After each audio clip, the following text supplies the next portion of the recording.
একটাই তারে বাজে সুর আর একটা কাপড়ে ফুটে ওঠে গল্প। হ্যাঁ, বীরভূমের শান্তিনিকেতনের সেই বিখ্যাত বাটিক আর বাউলের প্রাণ একতারা 2026 সালে পেয়ে গেল জিওগ্রাফিক্যাল ইন্ডিকেশন বা জিআই ট্যাগ। এর মানে কি? কেন এটা বাংলার জন্য এত বড় গর্ব? জিআই ট্যাগ আসলে কি? যেমন দার্জিলিং চা, তেমনই এখন শান্তিনিকেতনের বাটিক। জিআই ট্যাগ মানে আইনি সুরক্ষা, নকল করা যাবে না, বিদেশে রপ্তানিতে দাম বাড়বে। শান্তিনিকেতনের বাটিক মানে রবীন্দ্রনাথের ছোঁয়া।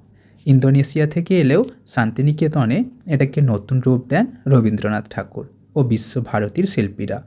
মোম দিয়ে নকশা এঁকে তারপর রং করা, আলপনা, ফুল, গ্রামীণ জীবনের ছবি, শাড়ি, কুর্তা, বেডশিট সব কিছুতে। একতারা হলো বাউলের আত্মা, বাউল সাধকের একটাই বাদ্যযন্ত্র, লাউয়ের খোল, বাঁশের দণ্ড আর একটাই তার। বীরভূমের লোকশিল্পীদের হাতে বংশ পরম্পরায় তৈরি হয়। জিআই ট্যাগ পাওয়ায় এখন এই শিল্পীরা সরকারি সাহায্য, ভালো দাম আর বিশ্ববাজারে পরিচিতি পাবে। কেন এটা আমাদের জন্য জরুরি? আসল শিল্পী বাঁচবে, নকল বন্ধ হবে, পর্যটন বাড়বে, সোনাঝুরি হাট, পৌষ মেলায় এর চাহিদা আরও বাড়বে। তোমার কাছে কি শান্তিনিকেতনের বাটিক আছে? কমেন্টে জানাও। Thank you.